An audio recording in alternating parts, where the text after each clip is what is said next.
Hello, St. Peter's. Welcome back for our summer reading adventures number 6. And we have a surprise for you. Well, Joy and I, do you know where we are right now? We're on a train, a real train. See how fast everything's going past? Isn't that awesome? We wanted to bring you on an actual real life adventure, and here we are. Ralph was too big for the train, so he had to stay home. So since Ralph had to stay home, Magic Monkey and Daisy said, we'll stay home with you, and the Pig of Joy just came with me. But don't worry, she still brought some joy so we can spread some joy at the end. Would you like to see what story we have for our summer reading adventure on the train? Do you have any ideas what it could be?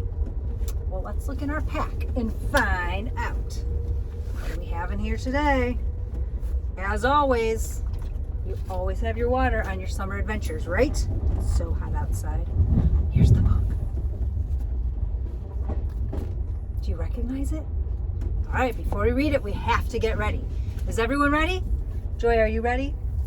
I'm ready too. Let's get ready for our story. Let's turn up our ears so we're ready to listen. Turn off our mouths so we don't make a sound. Put your hands quietly in your lap. Take a nice big deep breath. And now we're ready for our story. This is called The Little Engine That Could. Some of you may have heard this before, but maybe it's new to a lot of you. This story has been around for a very long time, and I'm going to read it to you today. Our author is Watty Piper. Isn't that a fun name? Watty Piper. Here we go. A little engine that could while we're on a train. Isn't that amazing?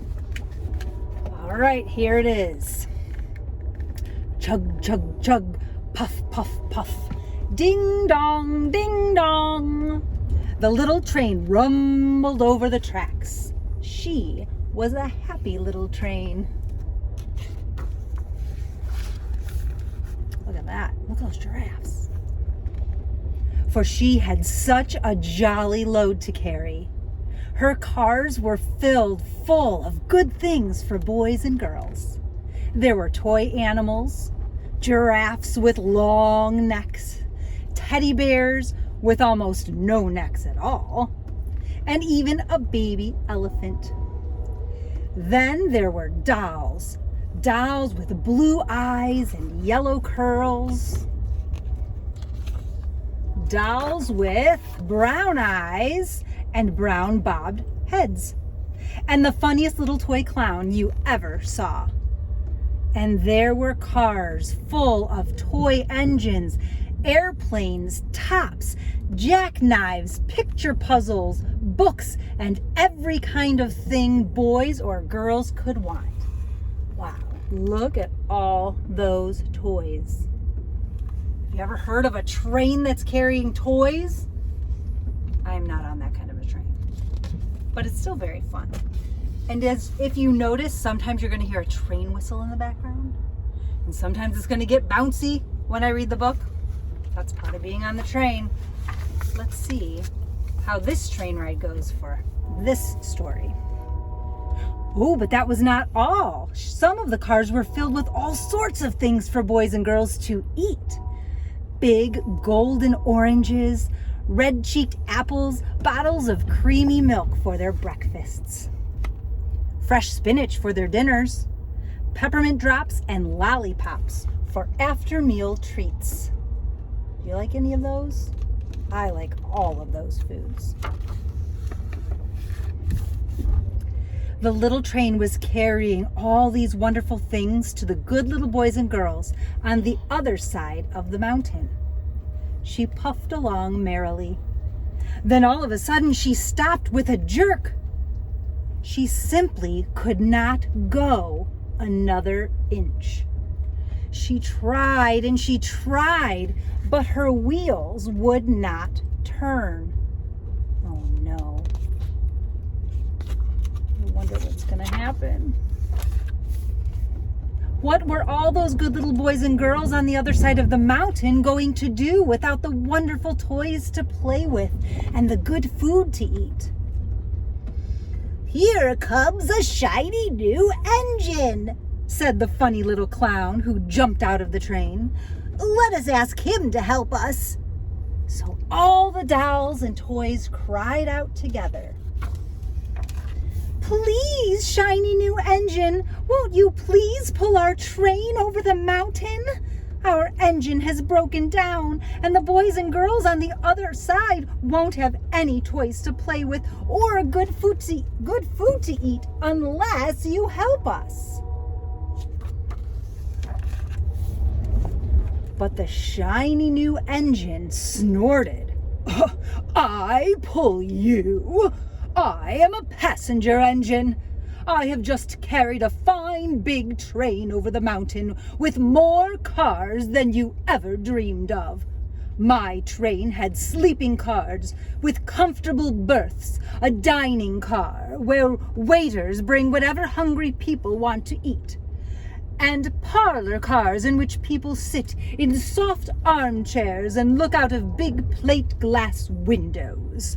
I pull the likes of you? Indeed not." And off he steamed to the roundhouse. Well, that was very rude. Where the engines live when they are not busy. How sad the little train and all the dolls and toys felt. Then the little clown called out, "The passenger engine is not the only one in the world. Here is another engine coming, a great, big, strong one. Oh, let us ask him to help us." The little toy clown waved his flag, and the big, strong engine came to a stop. "Please, oh please, Big engine," cried all the dolls and toys together, "won't you please pull our train over the mountain? Our engine is broken down, and all the good little boys and girls on the other side won't have any toys to play with or good food to eat unless you help us." But the big, strong engine bellowed, "I am a freight engine. I have just pulled a big train loaded with big machines over the mountain. These machines print books and newspapers for grown-ups to read. I am a very important engine. I won't pull the likes of you." And the freight engine pulled off. Indignantly to the roundhouse. The little train and all the dolls and toys were very sad. "Cheer up," cried the little toy clown. "Oh, the freight engine is not the only one in the world. Here comes another. He looks very old and tired, but our train is so little. Perhaps he can help us." So the little toy clown waved his flag at the dingy, rusty old engine, and he stopped.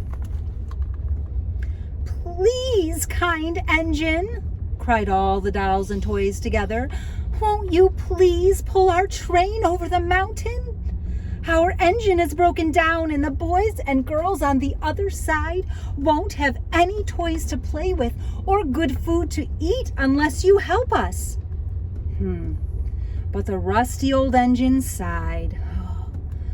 "I am so tired. I must rest my weary wheels.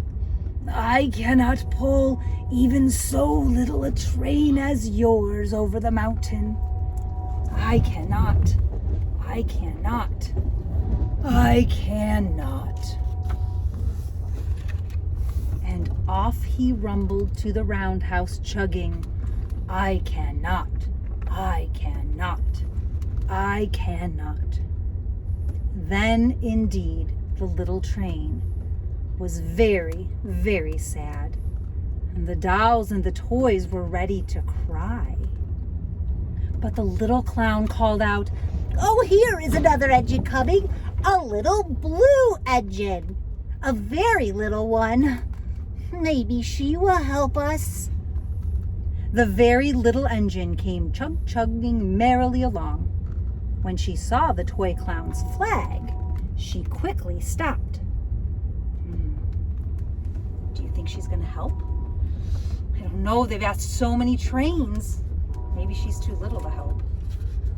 Let's find out. I hope she can. They're running out of people to ask. Let's see.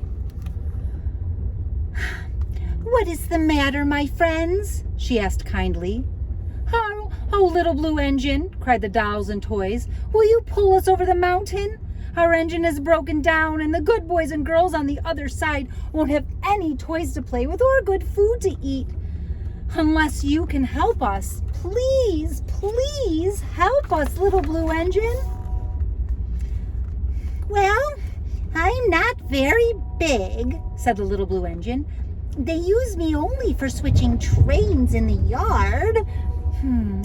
I have never been over the mountain. Oh, but we must get over the mountain before the children awake, said the dolls and the toys. The very little engine looked up and saw the tears in the doll's eyes.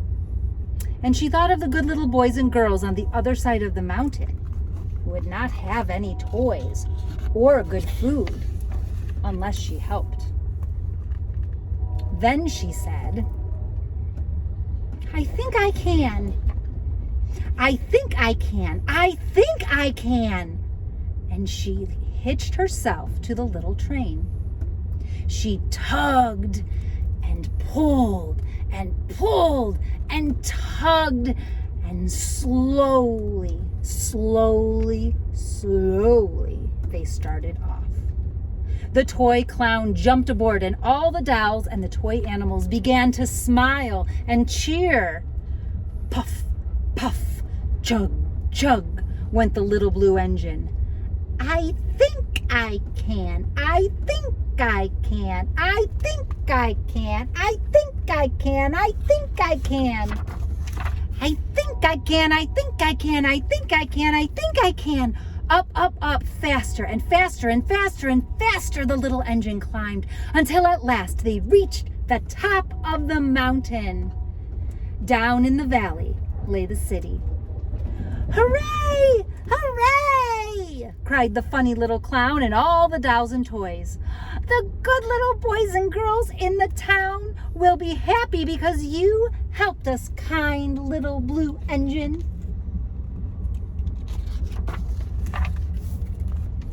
And the little blue engine smiled and seemed to say, as she puffed steadily down the mountain, I thought I could, I thought I could, I thought I could, I thought I could, I thought I could, I thought I could.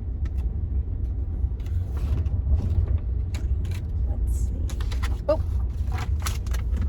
the end. What do you think about that? The smallest little engine is the one that got them over the mountain and saved the day. Isn't that incredible? Just like our train is taking us to our destination. Joy loves this story, and I hope you did too. So this got me thinking. Sometimes we feel too small to be able to do things, right? And sometimes there are things that we want to do, but they're really scary. Like learning how to ride a bike, or swimming in the deep end for the first time, or trying out your new skateboard or roller skates. They can all be scary things to do. But if you try and go slowly, like the little engine that could, she was so small. But in her mind, she said, I think I can. And she kept saying it over and over until she did it, right? So, because this is our challenge week, remember, I challenged you to be brave after we read Brave Charlotte on Monday. Today, I'm going to challenge you to try to do something that you think is really difficult. It's a really big challenge for you and might make you a little bit scared.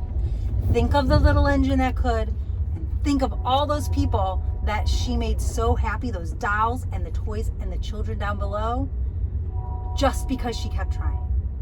I want you to keep trying no matter what it is. Something new that scares you that you're going to do this summer. Riding a bike, swimming, riding a skateboard, whatever it is, I want you to try and keep saying, I think I can, I think I can, just like that little blue engine, okay? And when you do and you complete that challenge, I want you to let me know. Put it in the comments. Tell us what you did. What did you try that makes you scared, right? Did you try a handstand and kick your legs up in the air? That would be awesome. Did you try reading a book out loud? That's scary sometimes because you don't always know all the words. Try something new. Think that you can, like the little blue engine, because she did it. Pretty cool, right? All right, that's your challenge for today. Now we need to spread some joy. And I know what you're thinking, but guess what? Joy planned ahead. Right, Joy? She's ready to spread some joy, but she knew we wouldn't be able to bring the whole jar on the train because it could break, it could fall out. You know how that lid always falls off. We might have lost all of our joy. So she had me pack one already. She pulled one out. I didn't see it when we did it. So we're going to see how to spread some joy today. Here it is. It says, one of my favorites, read to someone. Ha! Read to someone. What a great way to spread some joy and to get your reading practice in, right? If you have a book that you love, even if it's something that your mom or dad or your grandma or someone has helped you read before, try reading it yourself, and instead of them reading it to you, you read it to them. You're going to see how they smile and feel so proud of how well you're doing. And don't worry, if you need help with the words, that's what they're there for, right? Grown-ups already know the words and they're there to help you. So don't worry, I want you to try to read your favorite book to someone and see how it makes everyone feel. You're going to be so proud of yourself and they're going to be so excited to hear you read that book. That was a great way to spread joy. We agree. All right, we have one more thing to do. And you know what that is. We need to fill out our reading log. We finished another summer reading adventure. Isn't that amazing? So I'm going to reach into my bag and pull out a color. Let's see what color I get today. Oh, looks green. Okay, open it up. Let's see where we are at on our reading log. We have a lot colored in already. Let's see. We have 1, 2, 3, 4, 5, and now we're going to color in the 6th circle on our caterpillar. I'm going to color mine in with this green color. Now remember, I'm just pulling colors out of my crayon bag. You can do it any way that you want. If you want to make patterns, designs, if you want to go red, blue, red, blue, red, blue, that's okay with me. If you want to do the same thing that I'm doing or match my color, that's good too. Whoa. We are a third of the way done with our very cool caterpillar. I think I might use this green crayon today and finish coloring in my grass so that it looks a little bit nicer the next time you see it. All right? Okay, that's it for our summer reading adventure today. I hope you enjoyed the ride on the train with me and you get to see all the cool things in the background. Do you know where I am right now? I'm in a state called Montana. Whoa, it's far. Look it up. If you don't know where Montana is, look it up on a map. Maybe have one of your parents pull it up on their phone and see exactly where I am. It's very far from Ohio. Still in the United States, but it's very far. See how far I am. All right? Okay, boys and girls, until next week, go out, try something new, tell me what it is. I want to see how incredible you are when you think you can. Tell me all about it, and then go spread your joy and read to someone. All right? Okay, until I see you next week, don't forget, keep spreading your joy.